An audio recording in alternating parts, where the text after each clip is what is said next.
মধ্যপ্রাচ্যের বুকে হঠাৎ শুরু হলো এক অচেনা আতঙ্ক।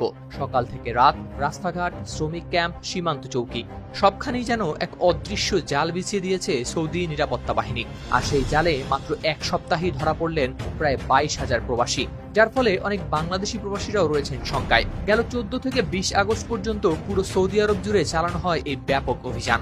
সৌদি স্বরাষ্ট্র মন্ত্রণালয় জানায়, আটককৃতদের বিরুদ্ধে অভিযোগ একটাই, আবাসন, শ্রম আর সীমান্ত সুরক্ষা আইন ভঙ্গ। সংখ্যাটাও নেহাতি কম নয়, 13,000-এরও বেশি ধরা পড়েছেন আবাসন আইন ভঙ্গের দায়ে। প্রায় 5,000 ভঙ্গ করেছেন সীমান্ত নিরাপত্তা আইন, আর 4,000-এর বেশি অমান্য করেছেন শ্রম আইন।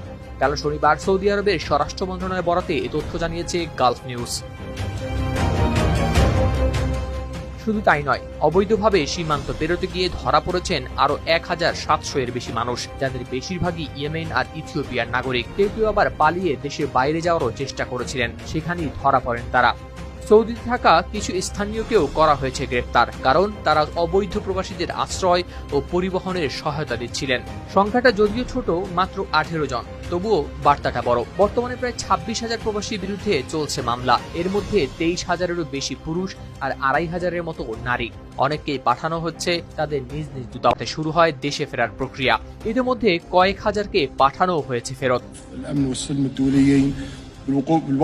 সৌদি সরকার একেবারে স্পষ্ট ভাষায় জানিয়ে দিয়েছে, যদি কেউ অবৈধ প্রবাসীদের আশ্রয় দেয়, পরিবহনের ব্যবস্থা করে কিংবা দেশে প্রবেশে সাহায্য করে, তাহলে সাজা হতে পারে সর্বোচ্চ 15 বছর কারাদণ্ড, সঙ্গে জরিমানা হতে পারে 10 লাখ সৌদি রিয়াল। আর ব্যবহৃত গাড়ি বা আশ্রয়স্থলও তৎক্ষণাৎই হবে বাজেয়াপ্ত। প্রায় 3,50,00,000 মানুষের এই দেশে লাখ লাখ প্রবাসী কাজ করে রোজগার পাঠাচ্ছেন পরিবারে। কিন্তু এর মধ্যেই যে অবৈধ অবস্থানকারীদের বিরুদ্ধে সৌদি জুড়ে নিয়মিত চলছে অভিযান, তার সাম্প্রতিক প্রমাণ এটাই। এই ধরপাকড় যেন এক সতর্ক বার্তা। সৌদি আরবের আইন ভাঙা মানেই বিপদের মুখে পড়া। প্রবাসী জীবন যত কঠিনই হোক, নিয়ম ভাঙা আরো ভয়ঙ্কর।